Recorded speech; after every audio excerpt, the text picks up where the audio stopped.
The GPS signal had died 20 minutes ago, leaving Sarah Mitchell with nothing but a hand-drawn map and the certainty that she was driving toward the edge of the world. Her Honda Civic climbed the winding coastal road through dense Oregon forests, where towering pines seemed to whisper secrets she wasn't meant to hear. The rain that had been threatening all afternoon finally began to fall, creating a rhythmic drumbeat against her windshield that matched the nervous flutter of her heart. Sarah gripped the steering wheel tighter, her knuckles white against the black leather. 6 months ago, she had been one of the most respected psychiatric trauma nurses at Portland General Hospital. 6 months ago, she had a life that made sense. Now she was driving toward a job that promised more money than she'd ever seen and secrecy that made her stomach churn with both excitement and dread. The letter had arrived on a Tuesday morning that felt like any other.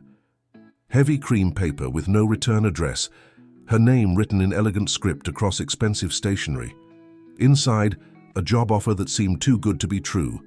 Night shift psychiatric care for a private patient. Salary triple what she'd been making.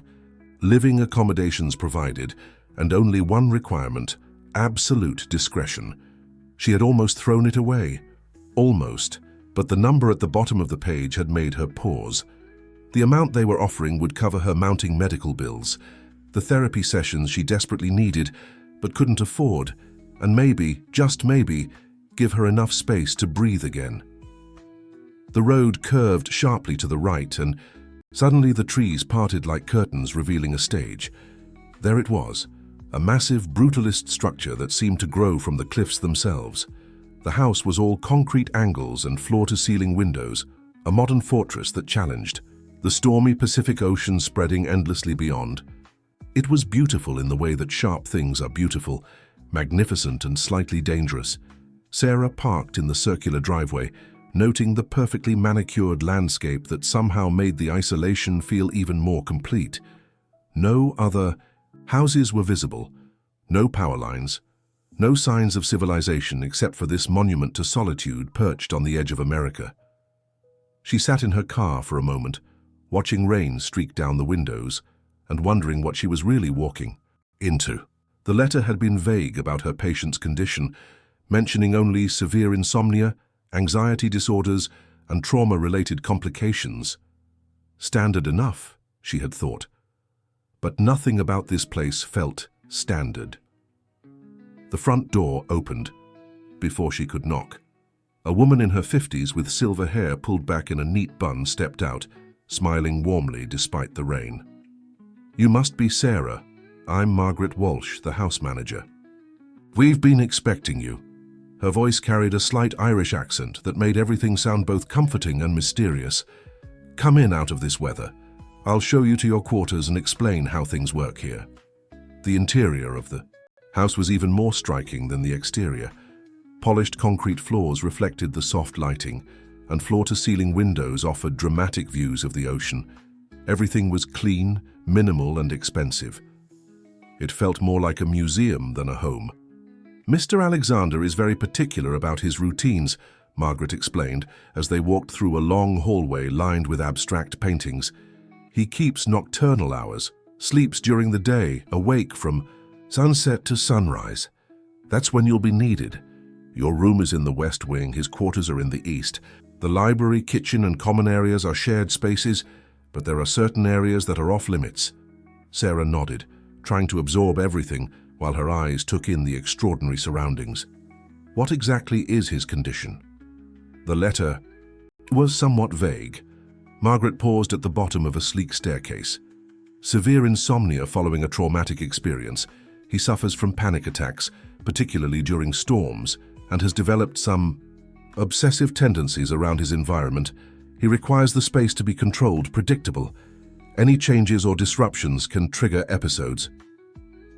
They climbed the stairs to the second floor, where Margaret showed Sarah to a beautifully appointed bedroom with its own bathroom and a small sitting area. The windows faced west, offering a view of the forest that surrounded the property like a protective barrier. "You'll start tonight," Margaret continued. "He usually emerges from his room around 8 p.m. Sometimes he wants company. Sometimes he prefers to be alone but monitored from a distance. You'll learn his patterns quickly. He's quite consistent. Meals are prepared by the kitchen staff and left in designated areas. He doesn't like direct service. Sarah set her suitcase on the bed, trying to process the strangeness of it all. How long has he been living? Like this? 2 years, Margaret replied quietly. Since his wife passed away, he was different before. More social, more engaged with the world. But grief changes people, doesn't it? Sometimes it makes them smaller, more careful about what they let in. The older woman's eyes held understanding that went beyond professional courtesy. Sarah wondered what Margaret had seen in this house, what quiet tragedies had played out in these perfect rooms.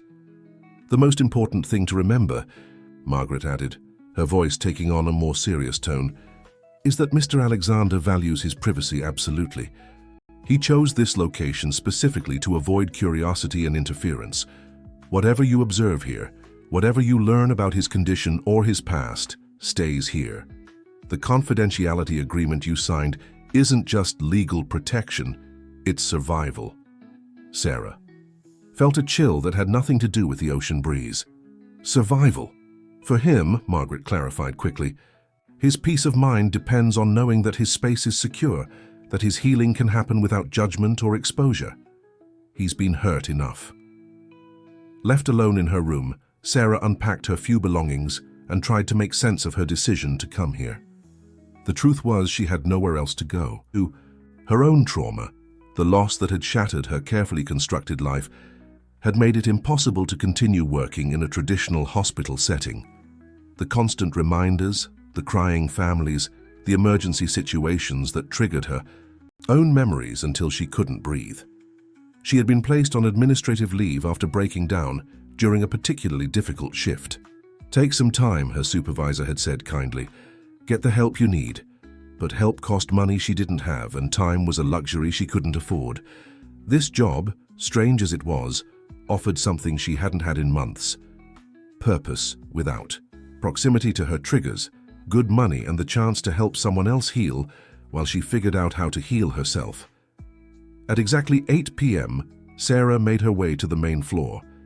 The house felt different at night. The ocean views were replaced by darkness that seemed absolute, and the minimalist decor took on an almost ethereal quality under the carefully placed lighting. She found him in the library, a room lined with books from floor to ceiling, dominated by a grand piano that sat silent in the center. He was standing with his back to her, looking out at the darkness beyond the windows. Even from behind, she could see the tension in his shoulders, the careful, a way he held himself as if always prepared for something to go wrong. "Mr. Alexander?" she said softly. He turned, and Sarah felt her breath catch. He was younger than she had expected, perhaps 40, with dark hair that needed cutting and eyes that seemed to hold too much knowledge. He was handsome in a way that spoke of good, genetics and careful living, but there was something fragile beneath the surface, like expensive glass that had been cracked but not yet broken. "You must be Sarah," he said, his voice carrying just a trace of an accent she couldn't place. "Thank you for coming. I know this situation is unusual. I'm here to help in whatever way I can," she replied, trying to project the professional competence that had once come so naturally to her. He studied her for a moment, his gaze intense but not unkind. "Margaret explained the basics, I assume. My schedule, my need for routine." "Yes, she did. I understand you prefer minimal disruption to your environment." Something flickered in his eyes, surprise perhaps, or relief. Most people find that difficult to accept. They want to fix, to change, to improve. They don't understand that sometimes the broken pieces need to stay exactly where they are until they're ready to be moved. Sarah felt an unexpected recognition in those words, a resonance that went deeper than professional sympathy. "Sometimes the only control we have is in the small things," she said quietly, "the familiar patterns that help us feel safe." He looked at her more carefully then, as if seeing something he hadn't expected. "Yes," he said simply, "exactly that." The rain had intensified while they talked, drumming against the windows with increasing urgency. Sarah noticed how his shoulders tensed at the sound, how his breathing became more shallow. "Would you like to sit down?" she suggested. "I could make some tea, or we could just talk." But before he could answer, the lights flickered. Once, twice, then died completely, plunging them into absolute darkness just as thunder crashed overhead with violent intensity. In the absolute darkness that followed the power failure, Sarah heard something that made her nurse's instincts kick into overdrive, the sound of someone struggling to breathe. Sharp, shallow gasps that spoke of panic, of a mind at war with itself. "Mr. Alexander?" she called softly, her voice cutting through the sound of rain and wind. "I'm going to turn on my phone's flashlight, okay? I'm going to help you." "No!" The word came out strangled, desperate. "Don't! The light! I can't!" Sarah froze, her finger hovering over her phone. She had seen panic attacks before, had talked countless patients through the terror that could consume rational thought in moments. But this felt different, deeper, like watching someone drown in memories. "Okay," she said calmly, slipping her phone back into her pocket. "No light, just my voice. Can you hear me? I'm right here and I'm not going anywhere." The gasping continued, but she could hear him trying to control it. In the darkness, she carefully felt her way toward where his voice had come from, speaking continuously in the low, steady tone she had perfected over years of crisis intervention. "I know it's frightening when everything goes dark suddenly. Our minds play tricks on us, make us feel like we're somewhere else, someone else. But you're here, in your library, in your house by the ocean. The power just went out, that's all. These old coastal storms knock out electricity all the time." Her outstretched hand found his shoulder, and she felt him flinch at the contact, before slowly allowing it. He was trembling, his breathing still rapid but beginning to show signs of slowing. "That's it," she murmured. "Focus on my voice. We're going to get the power back on, but first let's just breathe together. Can you do that with me?" For several minutes they stood in the darkness, her hand on his shoulder, breathing in unison until she felt the tension in his body begin to ease. The storm continued to rage outside, but inside the library a strange calm was beginning to settle. "I need to get to the generator," he said finally, his voice hoarse but more controlled. "In the basement. The whole house runs on backup power when the main grid fails, but it has to be started manually." "I'll come with you," Sarah said immediately.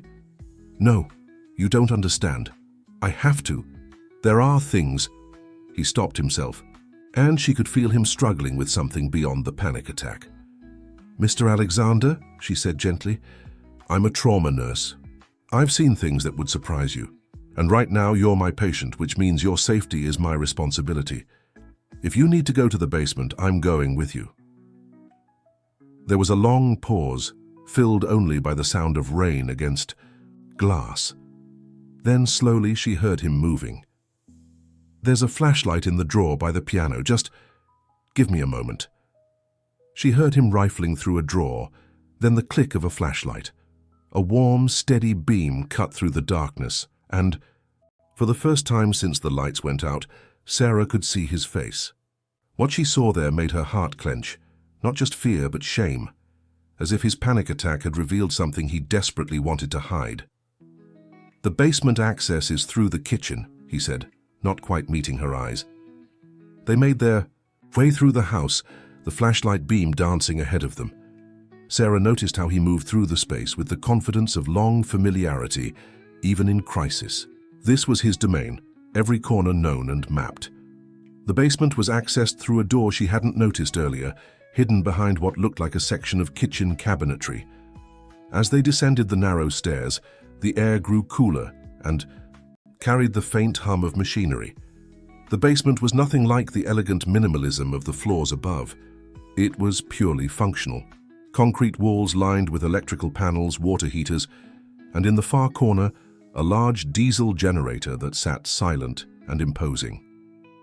"The starter switch is over there," he said, directing the flashlight beam toward a panel near the generator.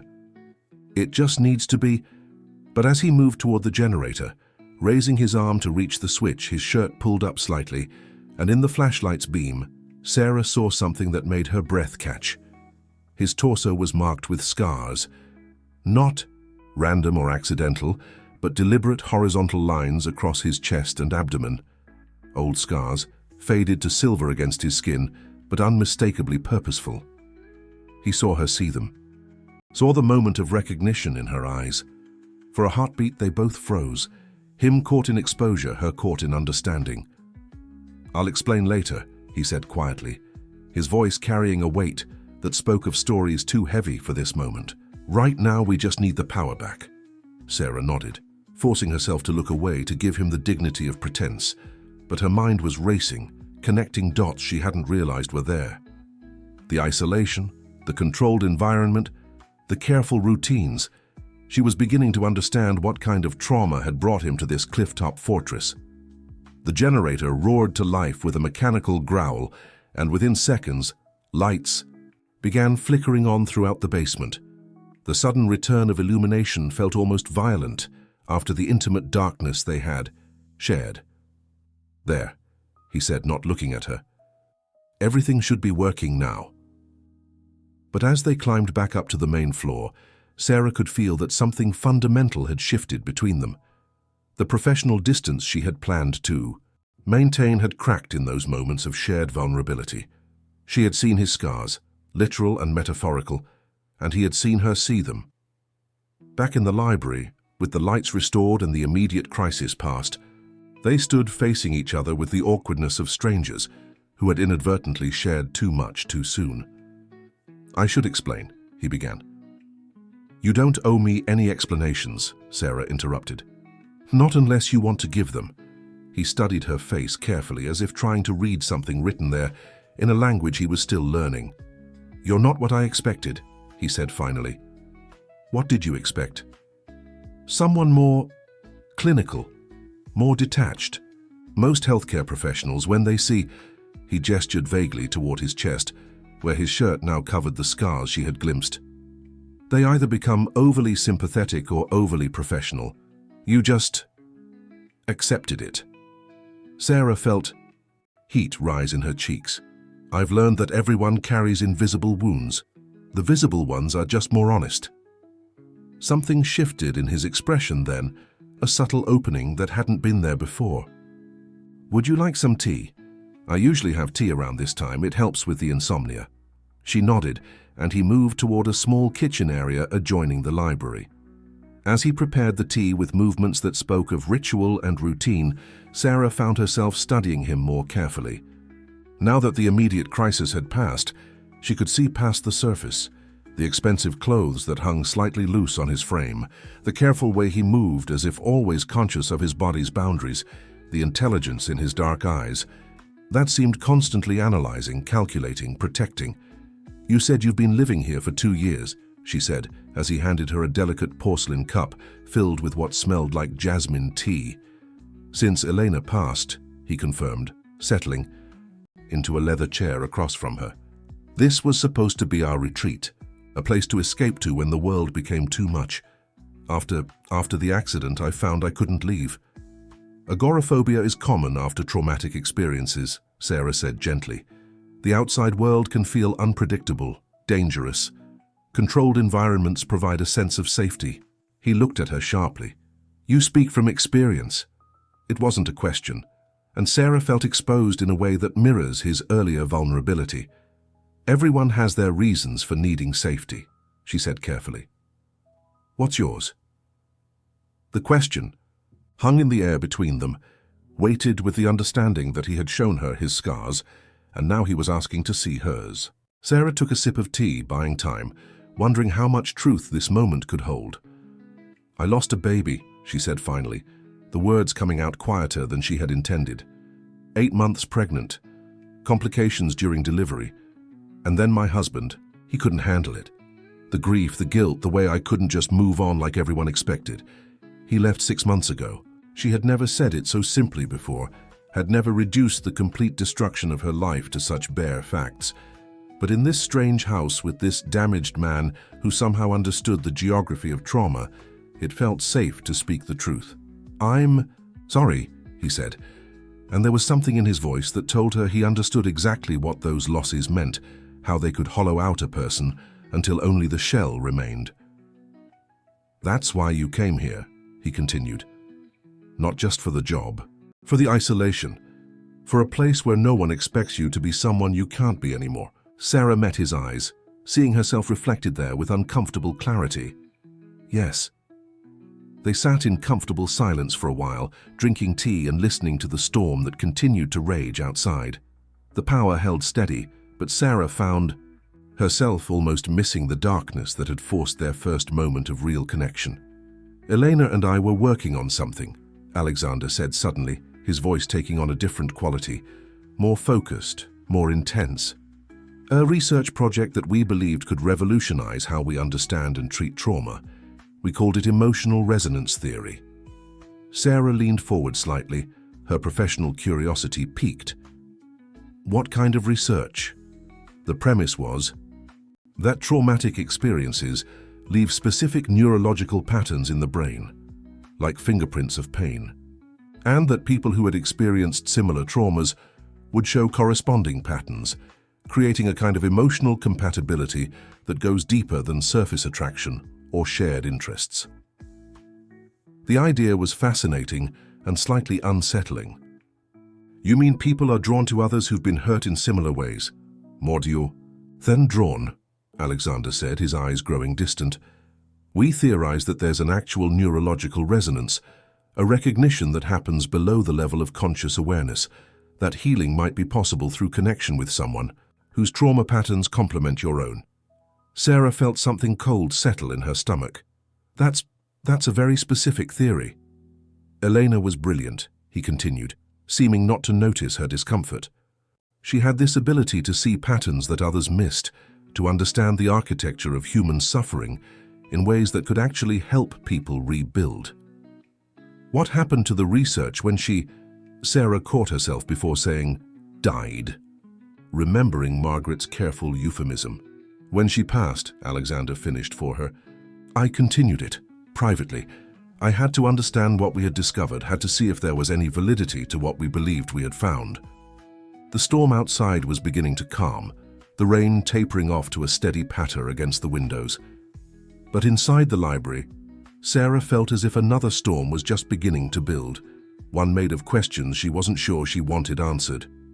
2 weeks had passed since the night of the storm, and Sarah had fallen into the rhythm of Alexander's nocturnal world. She learned that he took his meals on the floor of his private study, eating with his hands, as if silverware represented a distance from experience he could no longer tolerate. She discovered that he could recite Persian poetry from memory, his voice taking on a musical quality that made even the sad verses sound beautiful. She watched him play piano in the early morning hours, his fingers finding melodies that seemed to contain entire conversations about loss and longing. What she hadn't expected was how comfortable the strangeness would become, how quickly her own damaged heart would begin to resonate with his careful, controlled existence. They didn't speak much about their pasts. Both seemed to understand that too much truth too quickly could shatter the fragile peace they were building together. But Sarah was beginning to suspect that her presence in this house was not the coincidence she had believed it to be. It started with small things, the way Alexander sometimes seemed to anticipate her responses before she gave them. The way he would begin playing a piece of music just as she was feeling particularly melancholy, as if he could read her emotional state with uncanny precision. The way he looked at her sometimes, not with the polite attention of a patient to his caregiver, but with the intense focus of someone studying a fascinating specimen. The suspicion crystallized into certainty on a Tuesday morning when she came downstairs early and heard him speaking quietly on the phone in his study. The door was slightly ajar, and his voice carried in the still air of the house. "The response has been even better than we predicted," he was saying, his tone clinical and detached in a way she had never heard before. "The emotional markers are aligning perfectly with the Elena baseline. The attachment formation is proceeding exactly as the model suggested it would." Sarah felt the blood drain from her face. Elena baseline, the attachment formation, the words hit her like physical blows, each one confirming what she had been afraid to acknowledge. "Yes, I understand the ethical implications," Alexander continued, his voice growing slightly defensive. "But you have to understand, this is the only way. Without this connection, without someone who can mirror Elena's emotional resonance patterns, I can't function. I can't heal. And if the theory is correct, she'll benefit as much as I will."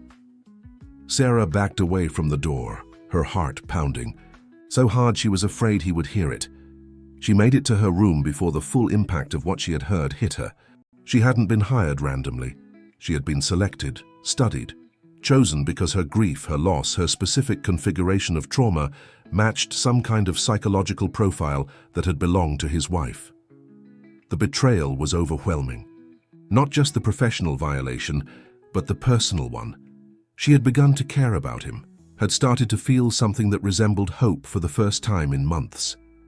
And all of it, every conversation, every moment of connection, every flutter of what she had dared to think might be mutual attraction, had been calculated, planned, manipulated. She spent the day in her room, claiming a headache when Margaret knocked to check on her. But by evening, she knew she had to confront him. She had to hear the truth from his own lips, had to understand exactly how deep the deception went. She found him in the library, as always, but this time she didn't announce herself. She stood in the doorway and watched him for a moment, the way he sat at the piano, his fingers moving over the keys without making sound, as if he were playing music only he could hear. "Who is Dr. Harrison?" she asked without preamble. Alexander's hands stilled on the keys. He didn't turn around, but she saw his shoulders tense. "How do you know that name?"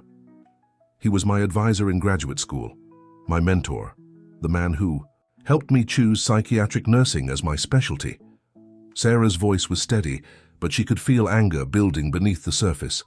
"He was also the person you were talking to on the phone this morning."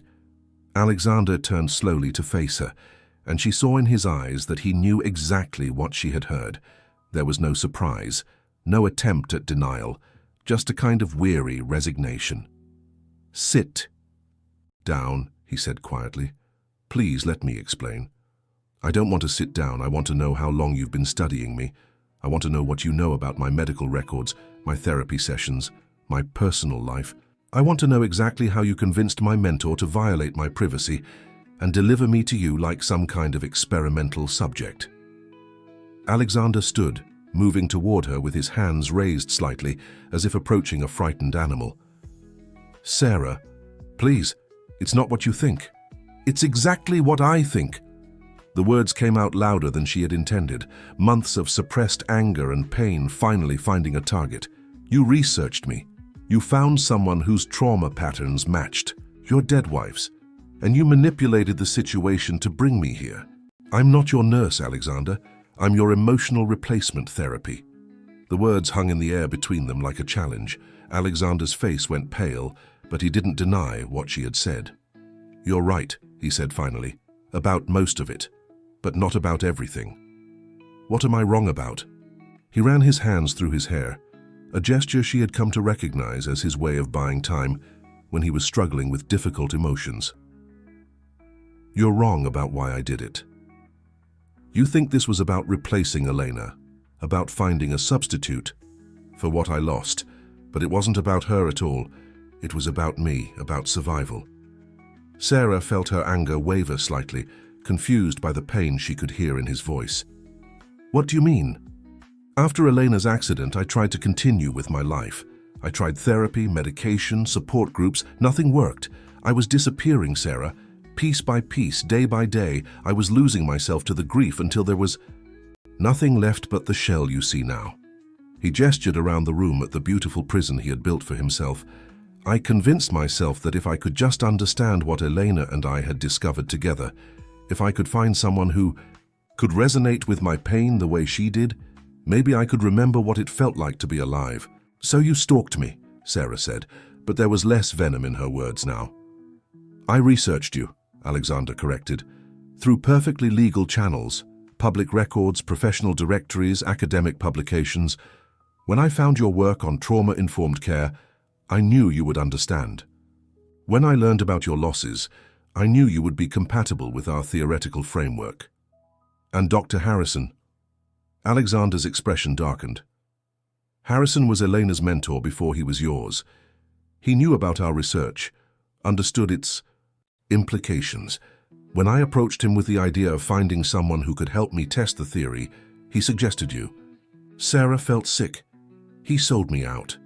"He saved your life," Alexander said sharply, "and probably mine too. He told me you were struggling, that you were on leave from your job, that you needed something to give you purpose again. He thought this arrangement could help both of us. By lying to me. By making me think I was getting a legitimate nursing position when I was actually being recruited as a test subject for your grief therapy experiment.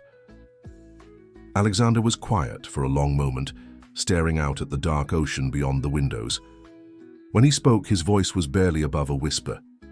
I never meant for it to become what it has become. What do you mean? He turned to look at her, and she saw something in his eyes that made her breath catch. I mean that what started as an experiment became something else entirely. I mean that somewhere in the past 2 weeks I stopped seeing you as a research subject and started seeing you as you. Sarah felt her heart skip, but she forced herself to stay focused. How do I know that's not part of the experiment too?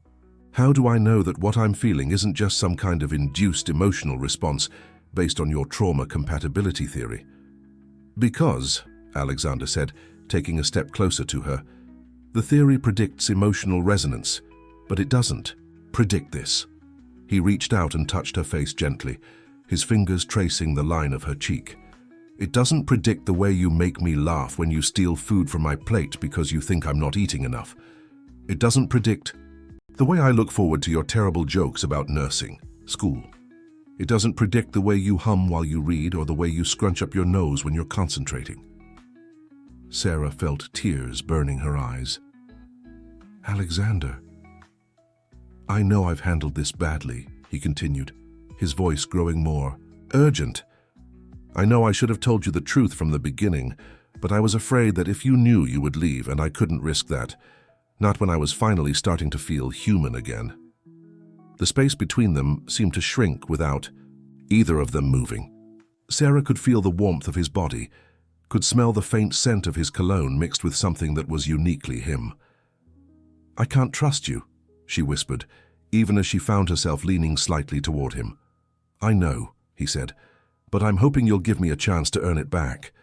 For a moment, they stood frozen in that space between forgiveness and betrayal, between the possibility of something real and the reality of how it had begun.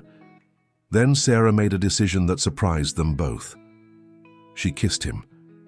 It was tentative, at first almost experimental, as if she were testing whether the connection between them was real or manufactured. But as he responded, his arms coming around her with surprising gentleness, she felt something shift. This wasn't the calculated response of someone following a script. This was raw, honest, vulnerable in a way that couldn't be faked. When they broke apart, both were breathing hard. Sarah rested her forehead against his, trying to make sense of what she was feeling. This is crazy, she murmured. Completely, he agreed. But maybe that's what makes it real. They spent the rest of the night talking, really talking, about everything they had been holding back.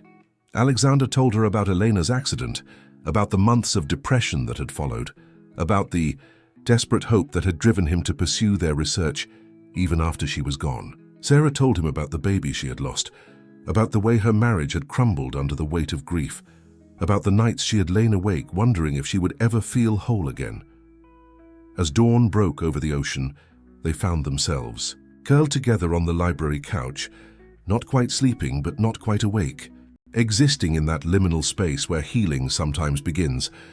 But even as Sarah allowed herself to rest in the unexpected comfort of his arms, she couldn't shake the feeling that there were still secrets in this house, still pieces of the truth that hadn't been revealed.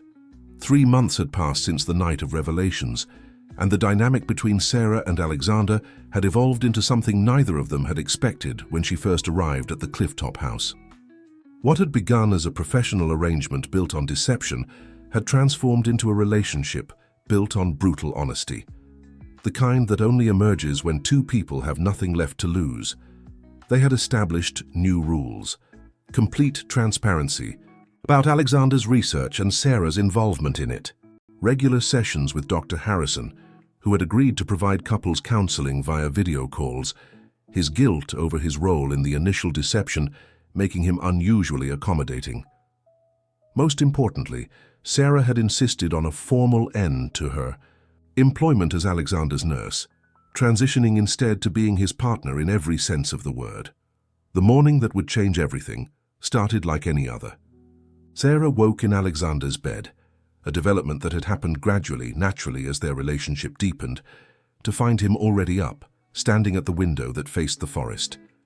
There was something different in his posture, a tension she hadn't seen in weeks. "What's wrong?" she asked, pulling on a robe and moving to stand beside him. "Margaret just called," he said quietly. "There's someone at the gate, a private investigator, asking questions about Elena's accident." Sarah felt her stomach tighten. They had been living in such an isolated bubble that she had almost forgotten there was a world beyond this house, a world that might still have questions about what had happened to Elena Martinez Alexander 2 years ago. What kind of questions? Alexander turned away from the window, and she could see the old anxiety creeping back into his eyes.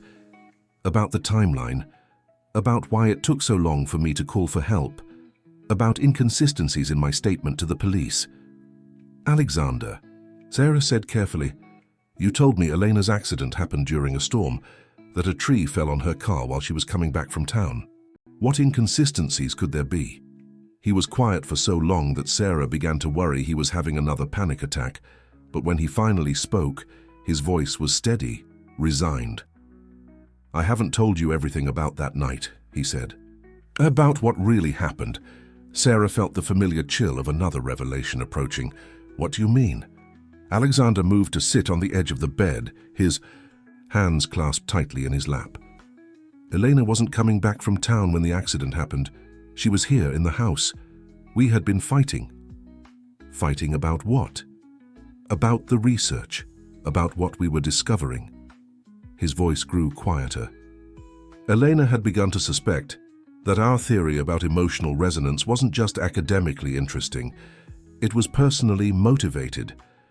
She thought I was using our work to justify my own emotional dependencies, my own inability to form healthy relationships.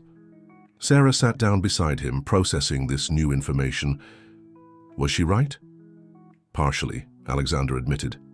I had become so focused on the idea that healing required perfect emotional compatibility that I was losing sight of the fact that real relationships require work, compromise, growth. Elena felt like I was trying to turn her into an algorithm instead of loving her as a person. "So you were fighting about your research on the night she was hurt?" Alexander nodded, his jaw tight. "She threatened to destroy all our data, to publish a paper refuting our findings before we could present them. She said the work was becoming dangerous, that we were playing with people's lives in ways we didn't fully understand." Sarah felt pieces clicking into place. "And then what happened?" She went out to her car to get some files from the trunk, backup copies of our research that she wanted to review. The storm was getting worse, but she insisted. She said she needed to prove to me how wrong we were about everything. Alexander's voice broke slightly. "I should have stopped her, should have gone with her, but I was angry, stubborn, I let her go alone. And the tree fell while she was at the car." "Yes, but..." Alexander stood up abruptly, beginning to pace. "I heard the crash from inside the house. I knew immediately something was wrong, but I didn't go to help her right away." Sarah felt her blood go cold. "What do you mean?" "I stood at the window and watched her trapped under that branch, calling for help, and I hesitated. For maybe 30 seconds, maybe a minute. I actually considered what would happen if I didn't save her, if I let the accident resolve our argument for us." The confession hung in the air between them like a physical presence. Sarah struggled to process what she was hearing. "But you did help her," she said finally. "Of course I did," Alexander said, his voice filled with self-loathing. "I ran out there and lifted the branch off her, called 911, stayed with her until the paramedics arrived. She survived the accident, broken ribs, a concussion, but nothing life-threatening." "Then why are we talking about this as if..." Sarah stopped, understanding flooding through her. "She didn't recover from the accident, did she?" Alexander shook his head. Physically, she healed fine, but emotionally, psychologically, something broke that night. She became convinced that I had wanted her to be hurt, that I had delayed helping. Her on purpose. She started having panic attacks, paranoid episodes. She couldn't sleep, couldn't concentrate on her work. Post-traumatic stress, Sarah said quietly. From the accident and from feeling betrayed by the person she trusted most. She left me 3 months later, Alexander continued, moved back to California to stay with her sister. I tried to get her to come back, to let me help her heal, but she said she couldn't trust me anymore. Said that what I had done or hadn't done in those crucial seconds had shown her who I really was. Sarah felt as if the ground was shifting beneath her feet. When did she pass away? A year ago. She was driving to a therapy appointment during a rainstorm, lost control of the car on a mountain road. Alexander's voice was barely audible now. The police said it was an accident, but her sister blamed me, said Elena never would have been on that road, in that condition, if I hadn't damaged her so badly. The weight of his guilt was almost palpable in the room. Sarah began to understand the depth of his self-imposed isolation, the careful control he exercised over every aspect of his environment. That's why you need so much control, she said. Why you can't handle disruptions or changes. You're trying to prevent yourself from making another split-second decision that could hurt someone you care about. Alexander nodded, tears streaming down his face. And that's why I needed you. Someone whose emotional patterns were similar to Elena's, but whose trauma responses would complement mine instead of challenging them. I thought if I could love someone without conflict, without the possibility of betrayal, maybe I could forgive myself. Sarah felt her own tears starting, not just for Alexander's pain, but for the realization of how deeply she had been drawn into his attempt to recreate a relationship that had been lost to tragedy and guilt. But that's not how love works, she said gently. Real love isn't about finding someone who won't challenge you. It's about finding someone worth being challenged by. Before Alexander could respond, they were interrupted by the sound of the front door opening. Margaret's voice carried up the stairs, followed by another voice, authoritative. Official. Mr. Alexander? This is Detective Morrison with the Oregon State Police. I need to speak with you about some new information regarding Elena Martinez Alexander's accident. Sarah saw Alexander go pale. They know, he whispered. Someone must have told them about the delay, about my hesitation. Even if they did, Sarah said firmly, you didn't commit a crime. You made a human mistake in a moment of anger and confusion. Elena survived the accident. What happened to her later was tragic, but it wasn't your fault. But Alexander was already spiraling into panic, his breathing becoming shallow and rapid. Sarah recognized the signs and immediately shifted into crisis mode. Look at me, she commanded, taking his face in her hands. You are not going to fall apart now. We're going to go downstairs together, and you're going to tell the detective the truth, all of it, and then we're going to deal with whatever comes next. Alexander met her eyes, finding strength in her steady gaze. What if they arrest me? Then I'll be here when you get out, Sarah said simply. That's what love means. It means showing up even when things get complicated. They went downstairs together, Sarah's hand firmly clasped in Alexander's. Detective Morrison was a middle-aged woman with kind eyes and a professional demeanor. That immediately put Sarah at ease. Mr. Alexander, the detective said, I'm here because Eleanor's sister has been pushing for a more thorough investigation into the circumstances surrounding her accident. She's provided us with some therapy notes that suggest Elena felt you had been intentionally slow to help her that night. Alexander took a deep breath, and Sarah squeezed his hand encouragingly. She was right, he said quietly. I did hesitate before helping her. I've lived with that guilt every day since. Detective Morrison looked surprised by his immediate honesty. Can you tell me exactly what happened that night? For the next hour, Alexander told the complete story, the fight, the research, Elena's threat to destroy their work, the accident, and his moment of terrible hesitation. The detective listened without judgment, taking notes and asking clarifying questions. Mr. Alexander, she said finally, what you're describing, a momentary hesitation during a crisis, isn't criminal behavior. It's a very human response to a complex emotional situation. The fact that you immediately acted to save your wife, that you got her medical attention, that you've lived with appropriate guilt about your initial reaction. All of that suggests someone who made a mistake, not someone who intended harm. Sarah felt Alexander's entire body relax beside her. However, the detective continued, I do need to ask about your current situation. Ms. Mitchell, isn't it? Elena's sister is concerned that Mr. Alexander may be engaging in a pattern of seeking out vulnerable women to manipulate. Sarah felt anger flare in her chest, but she kept her voice calm and professional. Detective, I'm a licensed psychiatric nurse with extensive training in recognizing manipulation and abuse. While the circumstances of how Mr. Alexander and I met were unusual, I can assure you that our relationship is built on mutual respect and genuine care. And you were aware of his research into emotional compatibility. I am now, Sarah said firmly, and while I don't approve of the initial deception, I understand the desperate circumstances that led to it. We've been working with a therapist to address these issues constructively. Detective Morrison closed her notebook. I think that's all I need for now. Mr. Alexander, I don't anticipate any charges being filed. The district attorney's office has reviewed the case and determined that there's no evidence of criminal wrongdoing. Elena's sister may not like the answers, but sometimes accidents are just accidents and human reactions are just human. After the detective left, Sarah and Alexander sat in the library, processing what had just happened.